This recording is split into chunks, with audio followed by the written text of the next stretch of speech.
கர்த்தருக்கு ஸ்தோத்திரம்.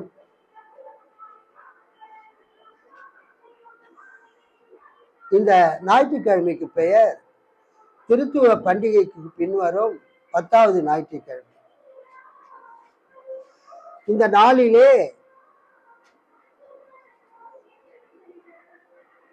எருசலேமினுடைய அழிவை இன்றைக்கு செய்தியிலே நினைவு கூறுவார்கள். எருசலேம் பட்டணம் அழிக்கப்பட்டதை நினைவு கூறக்கூடிய ஒரு ஞாயிறு. நான் அந்த எருசலேம் பட்டணத்தை அழிக்கப்பட்டதை நினைவு கூற நான் பேச விரும்பவில்லை. காரணம், கடந்த வாரம் அந்த வயநாட்டிலே ஜூலை 30ஆம் தேதி ஒரு மிகப்பெரிய மண் சரிவு ஏற்பட்டு அந்த வயநாட்டு பகுதியில் இருக்கக்கூடிய 3 கிராமங்கள் முழுவதுமாக அழிந்து போயின. ஏராளமான மக்கள் மரித்து போனார்கள். ஆகவே இன்றைக்கு பெரும்பான்மையான சபைகளில் எருசலேம் அழிக்கப்பட்டதை குறித்து நினைவு கூறும்படியாக இன்றைக்கு தியானிப்பார்கள். இன்றைக்கு நாம் நமது சபையில கேரளா மாநிலத்திலே வயநாடு அந்த பகுதியில 3 கிராமங்கள் அழிக்கப்பட்டது. அந்த 3 கிராமத்தில அந்த பள்ளத்தாக்கிலே 2 மலைகளுக்கு இடைப்பட்ட பகுதியிலே அந்த 3 கிராமங்கள் இருந்த மக்கள் இரவு தூங்கி கொண்டிருந்த போது மிகப்பெரிய கடுமையான மழை பெய்து மண் சரிவு ஏற்பட்டு அதில் முற்றிலுமாக அழிக்கப்பட்டார்கள். அதை வைத்து இன்றைக்கு தியானிக்க போகிறோம். இன்றைக்கு தேவன் உலகத்தில் மனிதர்களை படைத்து வைத்து ஒரு நல்ல ஒரு வாழ்க்கை வாழ வேண்டும் என்று ஏற்படுத்தினார்.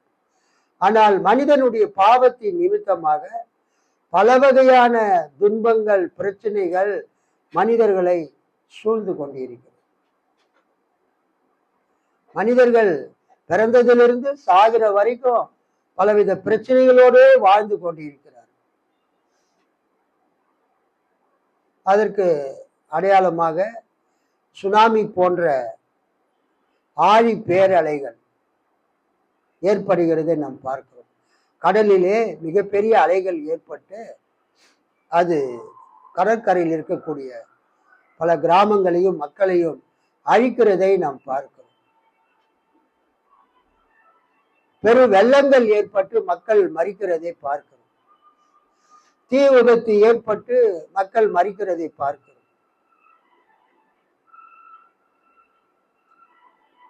மாபெரும் விபத்துகள், மாபெரும் அழிவுகள் நம்மை வேதனைப்படுத்துகிறது.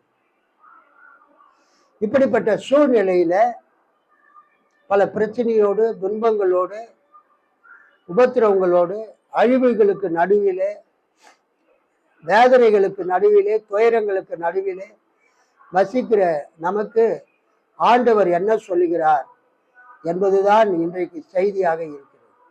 அல்லேலூயா. அதற்கு 2-3 வேத பகுதிகளை வாசித்து நாம் தியானிக்கலாம். ஏசாயா தீர்க்க தரிசன புஸ்தகம் 25வது அதிகாரம் 1 முதல் 5 வசனம். கர்த்தாவே, நீரே என் தேவன், உம்மை உயர்த்தி உமது நாமத்தை துதிப்பேன். நீர் அதிசயமானவைகளை செய்தீர். உமது பூர்வ ஆலோசனைகள் சத்தியமும் உறுதியுமானவைகள். நீர் நகரத்தை மண்மேடும் அரணான பட்டணத்தை பாழுமாக்கினீர். நீர் நகரத்தை மண்மேடும் அரணான பட்டணத்தை பாழுமாக்கினீர். அந்நியரின் ராஜதானியை ஊராய் இராதபடிக்கும் என்றைக்கும் கட்டப்படாதபடிக்கும் செய்தீர். ஆகையால் பலத்த ஜனங்கள் உம்மை மகிமைப்படுத்துவார்கள். கொடூரமான ஜாதிகளின் நகரம் உமக்கு பயப்படும். கொடூரமானவர்களின் சீரல் மதிலை மோதி அடிக்கிற பெரு வெள்ளத்தை போல் இருக்கையில் நீர் ஏழைக்கு பலனும் நெருக்கப்படுகிற எளியவனுக்கு திடனும் பெரு வெள்ளத்துக்கு தப்பும் அடைக்கலமும் வெயிலுக்கு ஒதுங்கும் நிழலுமா நீர். வறட்சியான இடத்தின் காங்கை மேகத்தினால் தணிவது போல அந்நியரின் மும்முரத்தை தனிய பண்ணுவீர். மேகத்தின் நிழலினால் வெயில் தணிகிறது போல் பலவந்தரின் ஆரவாரம் தனியும். நான் ஏற்கனவே குறிப்பிட்டதை போல கூறியதை போல செய்திக்கு முன்பதாக அந்த சாட்சிகள் அறிவிப்புகள் கொடுக்கிற நேரத்தில் நான் கூறினது போல அந்த வயநாடு பகுதியிலே 3 கிராமங்கள் அந்த மலைகளுக்கு நடுவிலே அந்த பள்ளத்தாக்கிலே இருந்த அந்த 3 கிராமங்கள் அழிக்கப்பட்டது. ஒரு விதத்தில் அது இயற்கை பேரிடர், நேச்சுரல் டிசாஸ்டர் என்று நாம் கூறினாலும் கடுமையான மழை பெய்யும் போது, பெருமழை பெய்யும் போது அந்த மேற்கு தொடர்ச்சி மலையில் இருக்கிற அந்த மண்கள் சரிந்து அது பள்ளத்தாக்குக்கு வரும் பொழுது அந்த பள்ளத்தாக்கிலே இருக்கிற அந்த வீடுகள் மீது அந்த மண்கள் சேறுகள் எல்லாம் வந்து சரிந்து அவைகளை அழித்து போடும். அது அறிஞர்கள் சொல்லி இருக்கிறார்கள். அது இயற்கை பேரிடர், நேச்சுரல் டிசாஸ்டர். அந்த இயற்கை பேரிடர் உண்டாவதற்கு காரணம் என்ன? மனிதர்கள் அந்த இயற்கையான அந்த மலைகளை, மலை சரிவுகளை, அங்கு இருக்கிற மரங்களை, அங்க இருக்கிற காடுகளை அவங்க அழிக்காம அப்படியே விட்டு இருந்தால் மிகப்பெரிய இப்படிப்பட்ட இயற்கை பேரிடர் நிகழாது. இயற்கை பேரிடர் நிகழ்வதற்கு காரணம் அங்க இருக்கிற பாறைகளை உடைத்து, அங்கு இருக்கிற காடுகளை, மரங்களை வெட்டி அழித்து, அங்கு மனிதர்கள் தங்களுக்கு வீடுகளையும், அந்த டூரிஸ்டுகள் சுற்றுலாவுக்கு வரக்கூடியவர்கள் தங்குவதற்கு கெஸ்ட் ஹவுஸ்களையும் விருந்தினர் விடுதிகளையும் கட்டுவது, ஹோட்டல்கள் கட்டுவது, இன்னும் பல வகையான அந்த காடுகளை அழித்து பணப்பெயர்கள், டீ, காஃபி மற்றும் ரப்பர் மரங்கள், இன்னும் பல வகையான பணப்பெயர்களை அங்கு பயிரிடும் போது என்ன நடக்கிறது? அந்த மலை சரிவில் இருக்கக்கூடிய அந்த மரங்கள் வேர்கள் எல்லாம் நன்றாக பின்னி பிணைந்து இருக்கும் போது அந்த மண்கள் உறுதியாக இருக்கும். அந்த மண்கள், பாறைகள், அந்த மரத்தினுடைய வேர்கள் எல்லாம் நல்லா உறுதியாக பிணைந்து இருக்கும் போது மண் சரிவு ஏற்படுவது குறையும். மண் சரிவு ஏற்படாது. ஆனால் மனிதர்கள் அந்த இடத்தையெல்லாம் ஆக்கிரமித்து, அந்த இடத்தையெல்லாம் வெட்டி கொத்தி அல்லது அந்த பாறைகளை உடைத்து அங்கு இவர்கள் தங்களுடைய வீடுகள், அந்த கெஸ்ட் ஹவுஸ்கள், வணிக வளாகங்கள், ஹோட்டல்கள், இப்படி அந்த சுற்றுலாவுக்கு வரக்கூடியவர்களுக்காக அந்த நகரை விரிவாக்கம் செய்யும் பொழுது என்ன நடக்கிறது? இப்படிப்பட்ட கடும் மழை பெய்யும் போது அந்த அந்த தண்ணீர் எல்லாம் அந்த மரத்தினுடைய வேர்களிலே தேங்கி அந்த மண்ணை லகுவாக்கி அந்த மண் சரிவு ஏற்பட்டு மக்கள் தூங்கி கொண்டிருக்கிற நேரத்துல ஒரு 1 மணிக்கு, 1:30 மணிக்கு, 2 மணிக்கு, 2:30 மணிக்கு அந்த பகுதி முழுவதுமே மூடி போட்டது. இன்றைக்கு ரொம்ப அழகாக இருந்த அந்த வயநாட்டினுடைய 3 கிராமங்கள் இன்றைக்கு மண்மேடாக்கப்பட்டு இருக்கிறது. அதற்கு நாம் கடவுளை குறை சொல்ல முடியாது. ஏன் கடவுள் இவர்களை காப்பாற்றவில்லை? ஏன் கடவுள் இயேசு இவர்களை ரட்சிக்கவில்லை என்று நாம் கடவுளையோ அல்லது நமது ஆண்டவர் இயேசுவையோ குறை சொல்ல முடியாது. அங்கு பல ஊழியக்காரர்கள் இருந்திருப்பார்கள். நான் அதைத்தான் யோசித்தேன். ஒரு போதகராக நான் நினைத்தது என்னவென்றால், ஐயோ 3 கிராமங்கள் ஒரே ராத்திரியிலே அழிந்து விட்டதே. அங்கு சபைகள் இருந்ததா? எத்தனை சபைகள் இருந்தது? எத்தனை போதகர்கள் இருந்தார்கள்? எத்தனை போதகர்களுடைய குடும்பங்கள் அங்கு இருந்தது? நான் யோசித்தேன். அதை பற்றிய தகவல் எதுவும் வரவில்லை. மரித்தவர்கள் எல்லாரும் மனிதர்கள், நம்முடைய மக்கள். அல்லேலூயா. அங்கு எத்தனை பேர் இந்துக்கள் செத்தார்கள், எத்தனை பேர் முஸ்லிம்கள் செத்தார்கள், எத்தனை கிறிஸ்தவங்க செத்தாங்க, எத்தனை ஊழியக்காரங்க செத்தாங்க, எத்தனை சபைகள் அழிந்தது, அதெல்லாம் இப்ப நம்ம கணக்கு பார்க்க முடியாது. அங்கு ஒரு மிகப்பெரிய அழிவு ஏற்பட்டது. அந்த அந்த அழிவுக்கு இயற்கை பேரிடர் மட்டுமல்ல, மனிதர்களாகிய நம்முடைய சில செயல்களும் அங்கு இருக்கிறது. இதை ஆராய்ச்சியாளர்கள் கூறியிருக்கிறார்கள். ஆக இந்த அருமையான நேரத்திலே கூட ஒரு மிகப்பெரிய அழிவு ஏற்பட்டது. அங்கு இருக்கக்கூடிய மக்கள் அழிந்து போனார்கள். 1964 வருஷம் நினைக்கிறேன், தனுஷ்கோடி என்ற ஒரு தீவு ராமேஸ்வரத்துக்கு அருகில் இருந்தது. பெரியவங்கெல்லாம் கேள்விப்பட்டிருப்பீங்க. ஒரே ராத்திரியில அந்த தனுஷ்கோடி அழிந்து விட்டது. ஒருத்தருமே தப்பிக்கல. Total disaster. கடல் தண்ணி ஊரை மூழ்கி விட்டது. பெரு வெள்ளம், பெருங்காற்று அடித்து மூடிவிட்டது. இன்றைக்கு உலகத்தில் பெரும் திரளான மக்கள் அழிவதை நாம் பார்க்கிறோம். இந்த இஸ்ரேல் நாட்டிலே, பாலஸ்தீனத்திலே அந்த ஹமாஸ் தீவிரவாதிகளுக்கும் இஸ்ரேலுக்கும் மிகப்பெரிய அந்த சண்டை ஏற்பட்டு இதுவரைக்கும் கிட்டத்தட்ட 39,000 பாலஸ்தீனியர்கள் மரித்திருக்கிறார்கள். 40,000 ஏறத்தாழ 40,000 பேர் மரிச்சிருக்கிறாங்க. லட்சத்துக்கு மேல மக்கள் காயமடைந்து இருக்கிறார். இதேதான் உக்ரைன். ஐரோப்பாவில் உக்ரைன் மீது ரஷ்ய அதிபர் புதின் படையெடுத்தார். அங்கும் லட்சக்கணக்கான மக்கள் தங்கள் வீடுகளை விட்டு பக்கத்தில் இருக்கிற நாடுகளுக்கு செல்ல வேண்டியதாயிற்று. அங்கும் பல பேர் மரித்திருக்கிறார். உலகமெங்கிலும் மக்கள் இது மாதிரி வெள்ளத்தினால, மண் சரிவினால, வட இந்தியாவில் மண் சரிவு ஏற்பட்டு பல மக்கள் மரிக்கிறார். ஆபத்து திடீரென்று வருகிறது, எதிர்பார்க்காத நேரத்திலே வருகிறது. இப்படிப்பட்ட சூழ்நிலையில நாம் கடவுளிடத்துல என்ன சொல்லுவது? கடவுளே, ஏன் இவர்களை காப்பாற்றவில்லை? ஏன் இந்த மக்களை ரட்சிக்கவில்லை? இந்த மக்கள் என்ன செய்தார்கள்? என்ன தீங்கிழைத்தார்கள்? நம்மால் என்ன செய்ய முடியவில்லை? கேட்க முடியவில்லை. மிகப்பெரிய ஒரு அழிவு.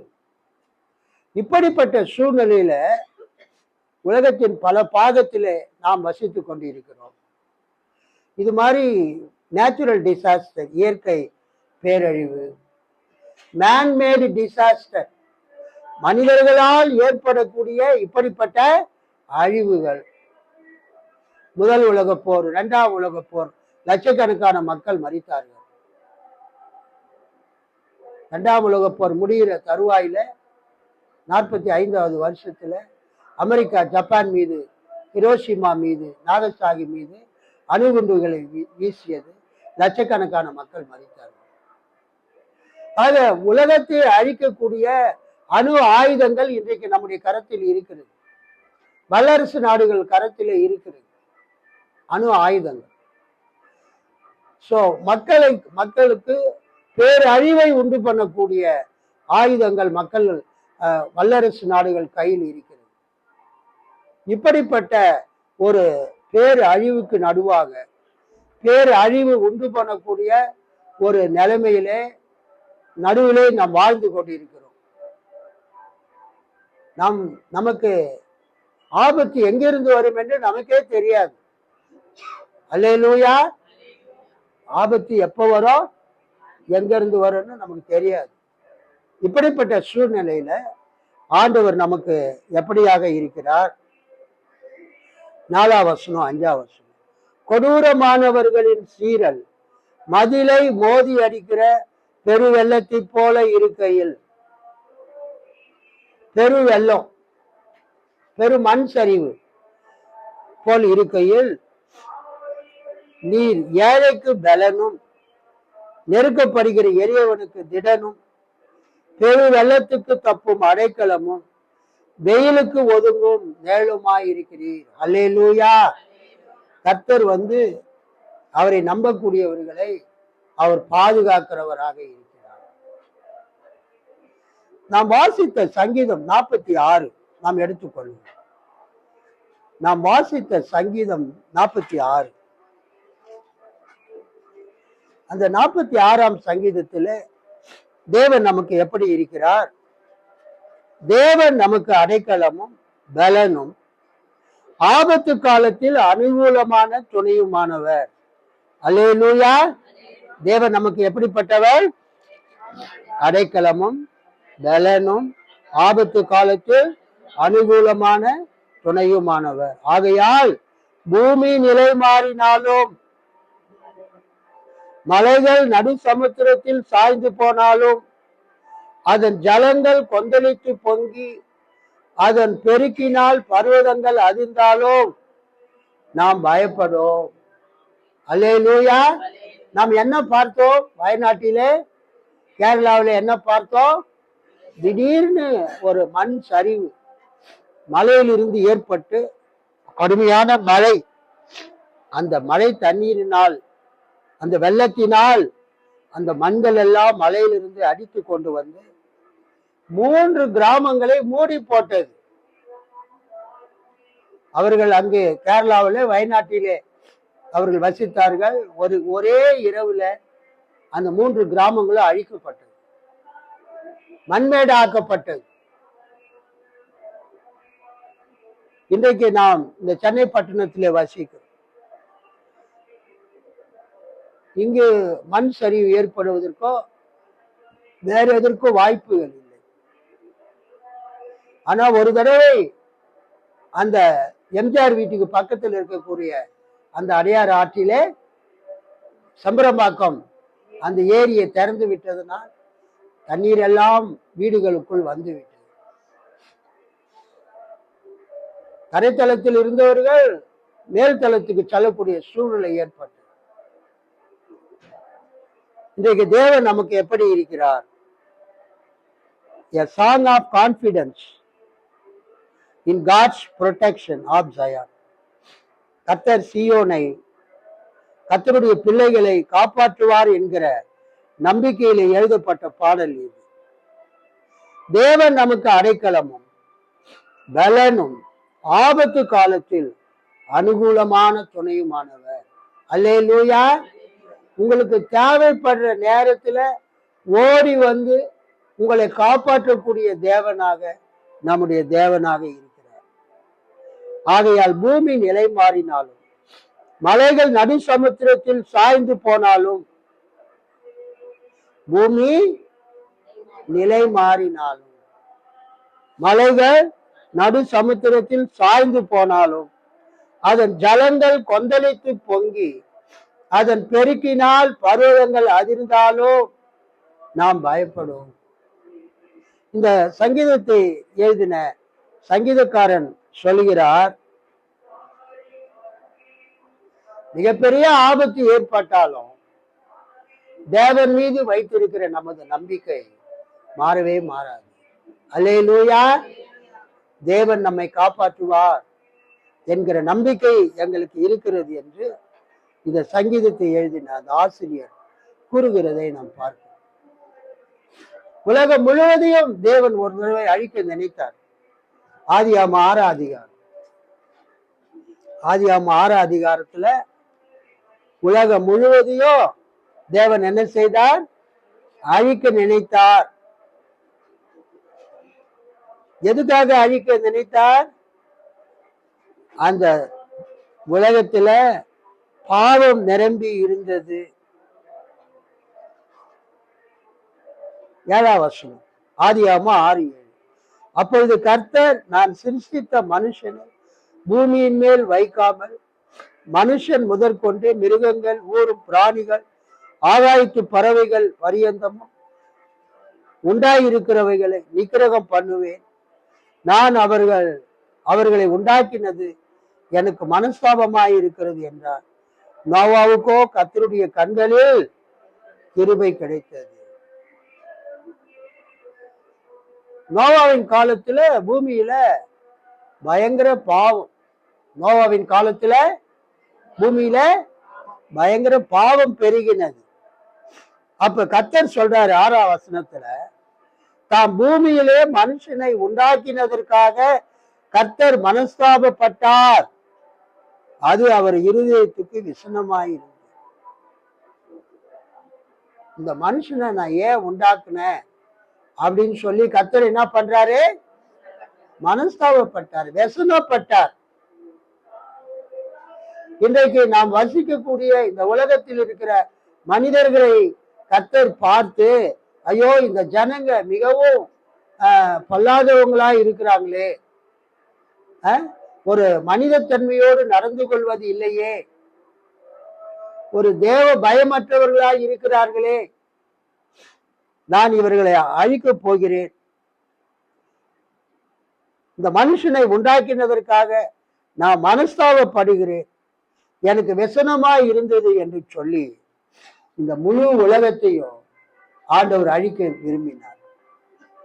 அப்ப நோவாவை பார்த்து சொல்றாரு 14ஆம் வசனம், நீ கொப்பேர் மரத்தால் உனக்கு ஒரு பேழையை உண்டாக்கு, அந்த பேழையிலே அறைகளை உண்டு பண்ணி அதை உள்ளும் புறம்புமாக கீழ் பூசு. உலகத்தை அழிக்க தேவன் நினைக்கும் போது அதிலே ஒரு குடும்பத்தை கர்த்தர் காப்பாற்றுகிறார். கை தட்டி ஆண்டவரை மகிழ்ச்சி. 8ஆம் வசனத்துல, நோவாவுக்கோ கர்த்தருடைய கண்களில் கிருபை கிடைத்தது. முழு உலகத்தையும் ஆண்டவர் அழிக்கணும்னு நினைக்கும் போது அங்கு ஒரு கிருபை பெற்ற மனிதன் இருந்தான். அவன் பேர் நோவா. அல்லேலூயா. தேவன் முழு உலகத்தையும் அழிக்கணும்னு நினைக்கும் போது நோவாவையும் அவன் குடும்பத்தாரையும் காப்பாற்ற தேவன் விரும்பி ஒரு பேழையை உண்டாக்க சொல்றாரு. கொப்பேர் மரத்தால் ஒரு பேழை. அந்த பேழையை உண்டு பண்ண பிறகு நோவாவும் அவன் மனைவியோ 3 பிள்ளைகளோ, அந்த 3 பேருடைய மனைவிகளோ 8 பேர் அந்த பேழைக்குள் பிரவேசித்து உலகம் 40 நாள் இரவும் பகலும் மழை பெய்த போது அந்த அழிவில் இருந்து காப்பாற்றப்பட்டார்கள். இது நமக்கு எதை குறிக்கிறது? தேவன் முழுவதுமாக அவர் அழிக்கிறார், அந்த அழிவிலே சிலர் காப்பாற்றப்படுகிறார். அல்லேலூயா. அது மாதிரி நோவா காலத்துல நோவா 120 வருஷம் அவன் பிரசங்கம் பண்ணியிருக்கிறான் அப்படின்னு சொல்றாங்க. 3ஆம் வசனம், 6ஆம் அதிகாரம் 3ஆம் வசனம். அப்பொழுது கர்த்தர், என் ஆவி என்றைக்கும் மனுஷனோடு போராடுவதில்லை, அவன் மாம்சம்தானே, அவன் இருக்க போகிற நாட்கள் 120 வருஷம். நோவா காலத்துல கர்த்தர் சொல்றாரு, மனிதன் இன்னும் 120 வருஷம் தான் உயிர் வாழ்வான், நான் அவனை அழிக்க போகிறேன் அப்படின்னு சொல்றார். 2 பேதுரு 2ஆவது அதிகாரம் 5ஆவது வசனம். 2 பேதுரு 2:5. ஒருத்தர் படிங்க. பக்கம் 323. பூர்வ உலகத்தையும் தப்ப விடாமல் நீதியை பிரசங்கித்தவனாகிய நோவா முதலான 8 பேரை காப்பாற்றி அவபக்தி உள்ளவர்கள் நிறைந்த உலகத்தின் மேல் போதும். அதுக்கு கீழே சோதம் குமாரா பட்டணத்தின் அழிவு பெற்று தேவன் நோவா காலத்துல உலகத்தை அழிக்கும் போது நோவாவையும் அவன் குடும்பத்தாரையும் காப்பாற்றினார். அல்லேலூயா. சோதோம் குமாரா பட்டணத்தை அழிக்கும் போது தேவன் லோத்தையோ லோத்து மனைவியையோ 2 பிள்ளைகளையோ அந்த பட்டணத்துக்கு வெளியில கொண்டு வந்தார். ஆக மொத்தத்துல ஒரு அழிவு, ஒரு பேரழிவு, ஒரு இயற்கை பேரிடர், natural disaster or manmade disaster, மனிதனால் ஏற்பட்ட ஒரு பேரழிவு ஏற்படும் போது கர்த்தர் அவருடைய கிருபையை பெற்ற ஒரு சில ஆத்துமாக்களை காப்பாற்றுகிறார். அல்லேலூயா. இன்றைக்கு நீங்க சென்னை பட்டணத்தில் வசிக்கிறீர்கள். இங்கே இயற்கை பேரிடர் என்ன வரப்போகிறது? பூமி அதிர்ச்சி தான். என்னதுங்க? பூமி அதிர்ச்சி, நிலநடுக்கம். ஆனா நமக்கு மெட்ராஸ்ல நமக்கு நம்ம இருக்கிற பகுதியில் நிலநடுக்கம். ஆனா ஹவுசிங் போர்டுல வந்திருக்குது. கொரட்டூர் ஹவுசிங் போர்டுல அந்த கம்யூனிட்டி ஹால் பக்கத்துல ஒரு பெரிய பில்டிங் கட்டி இருக்கிறாங்க. Multi story building, Tamil Nadu housing. அங்க நிலநடுக்கம் வந்து அந்த பில்டிங்லாம் ஆடி அவங்களாம் கீழே ஓடி வந்துட்டாங்க. பேப்பர்லயே வந்தது. நம்ம கொரட்டூருக்கு நிலநடுக்கம் வராதுன்னு நம்ம சொல்ல முடியாது. We cannot give guarantee that no earthquake will come to Korattur. இயற்கை பேரிடர் எங்க வேணாலும் வரலாம். இயற்கை பேரிடர் எங்க வேண்டுமானாலும் வரலாம். ஆனா கர்த்தர் உங்களுக்கு வாக்கு பண்ணுகிறார். அல்லேலூயா. அவருடைய கண்களிலே கிருபை பெற்ற அந்த நோவாவையோ அவன் குடும்பத்தாரையோ காப்பாற்றினது மாதிரி கர்த்தர் உங்களை காப்பாற்று. சோதோம் குமாராவை அழிக்கும் போது லோத்தையும் அவன் மனைவியையும் அவன் குமாரத்தைகளையும் கர்த்தர் அந்த சோதோம் குமாராவுக்கு வெளியில வர சொல்லிட்டார். ஆனா லோத்தின் மனைவி தான் என்ன பண்ணா, பின்னால திரும்பி பார்த்து உப்பு தூணால் மாறி போனார். நாம் எப்பொழுதும் ஆண்டவரை நோக்கி பார்க்க வேண்டுமே தவிர உலகத்தை என்ன பண்ணக்கூடாது, பின்னோக்கி பார்க்க கூடாது. இன்னொரு வசனத்தை பார்க்கலாம். யோசுவா 20வது அதிகாரம். யோசுவா 20வது அதிகாரம். யோசுவா 20வது அதிகாரம் 1 முதல். யோசுவா 20வது அதிகாரம் நானே படிச்சிடுறேன். 1 முதல் 5 வருஷம். கர்த்தர் யோசுவாவை நோக்கி, நீ இஸ்ரவேல் புத்திரரோடு சொல்ல வேண்டியது என்னவென்றால், அறியாமல் கைப்பிசகாய் ஒருவனை கொன்றவன் ஓடி போயிருக்கும்படி நான் மோசேயை கொண்டு உங்களுக்கு கற்பித்த அடைக்கல பட்டணங்களை உங்களுக்கு ஏற்படுத்திக் கொள்ளுங்கள். அவைகள் உங்களுக்கு இரத்த பழி வாங்குகிறவருடைய கைக்கு தப்பி போயிருக்கத்தக்க அடைக்கலமாய் இருக்கும். அந்த பட்டணங்களில் ஒன்றிற்கு ஓடி வருகிறவன் பட்டணத்தின் ஒளிமுக வாசலில் நின்று கொண்டு அந்த பட்டணத்தினுடைய மூப்பரின் செவிகள் கேட்க தன் காரியத்தை சொல்வானாக. அப்பொழுது அவர்கள் அவனை தங்களிடத்தில் பட்டணத்துக்குள்ளே சேர்த்து கொண்டு தங்களோட குடியிருக்க அவனுக்கு இடம் கொடுக்க கடவர்கள். பழி வாங்குகிறவன் அவனை தொடர்ந்து வந்தால் அவன் பிறனை முற்பகையில் அறியாமல் கொன்றதினால் அவனை இவன் கையில் ஒப்புக்கொடாதிருக்க வேண்டும். நியாயம் விசாரிக்கும் சபைக்கு முன்பாக அவன் நிற்கும் வரைக்கும் அந்நாட்களில் இருக்கிற பிரதான ஆசாரியன் மரணம் அடையும் வரைக்கும் அவன் அந்த பட்டணத்திலே குடியிருக்க கடவன். பின்பு கொலை செய்தவன் தான் விட்டோடி போன தன் பட்டணத்திற்கும் தன் வீட்டிற்கும் திரும்பி போக வேண்டும் என்று சொல்லி என்றார்.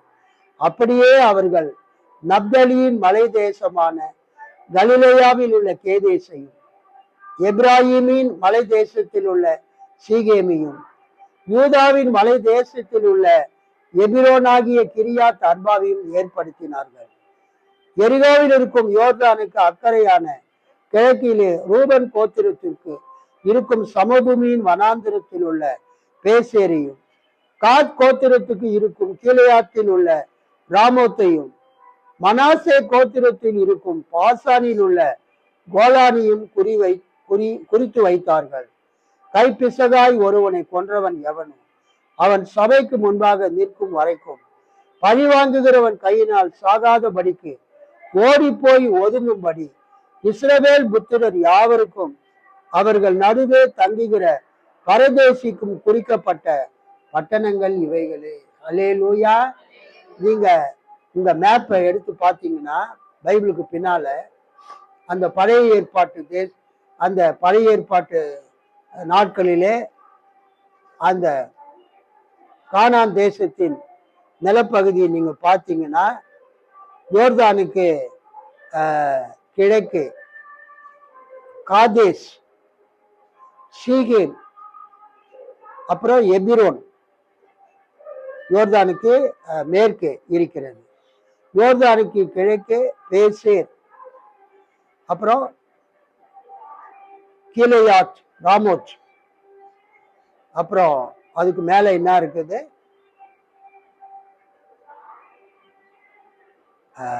பேசேர், அப்புறம் கீலேயாத்து, ராமோத் இருக்கிறது. அப்புறம் யோசுவா பாசானில் உள்ள கோலான், அந்த பாசான் என்கிற இடத்துல இருக்கக்கூடிய கோலானையும் கர்த்தர் அவர்களுக்கு அடைக்கல பட்டணங்களாக வைத்தார். அடைக்கல பட்டணங்கள் என்றால் எதேச்சியா தெரியாம ஒரு ஆள் கொல்லப்பட்டால் அந்த ஆளை கொன்றவன் இந்த அடைக்கல பட்டணத்துக்கு ஓடி தன் உயிரை காப்பாற்றி கொள்ளலாம். அல்லேலூயா. இன்னைக்கு ஆண்டவர் உங்களுக்கும் எனக்கும் அடைக்கல பட்டணத்தை போல இருக்கிறார். ஆண்டவர் உங்களுக்கும் எனக்கும் அந்த நோவா பேழையை போல இருக்கிறார். அல்லேலூயா. கர்த்தருக்கு ஸ்தோத்திரம். ஆண்டவர் உங்களுக்கும் எனக்கும் அரணாக இருக்கிறார். நாம் ஏசாயாவில வாசித்த வெயிலுக்கு ஒதுங்கும் நிழல் அரணான ஒரு ஸ்தலமாக கர்த்தர் இருக்கிறார். நமக்கு வரக்கூடிய எல்லா விதமான அழிவுகளில் இருந்தும் நம்மை காத்து ரட்சிக்கிறவராக கர்த்தர் இருக்கிறார். கைத்தட்டி ஆண்டவரை மகிமைப்படுத்தும். அந்த நோவா காலத்துல நோவா 120 வருஷம் பிரசங்கம் பண்ணாரு அப்படின்னு சொல்லுவாங்க. வெள்ளப்பெருக்குக்கு முன்பதாக, ஜலப்பிரளயத்துக்கு முன்பதாக அவர் 120 வருஷம் பிரசங்கம் பண்ணியும் எத்தனை பேர் ரட்சிக்கப்பட்டாங்க? அவங்க குடும்பம் மட்டும்தான், வேற யாருமே ரட்சிக்கப்படல. 120 வருஷம் பிரசங்கம் பண்ணி அவருடைய ஊழியத்துல என்ன அவர் சாதிச்சாரு? ஒருத்தர் கூட ரட்சிக்கப்படல. ஒருத்தர் கூட அவங்க குடும்பத்தை தவிர யாரும் அந்த பேழைக்குள்ள வரல. ஊழியக்காரர்கள் கடமை பிரசங்கிப்பது, அல்லேலூயா, சத்தியத்தை சொல்லுவது, வரப்போகிற அழிவை மக்களுக்கு சொல்லுவது, அறிவிப்பது.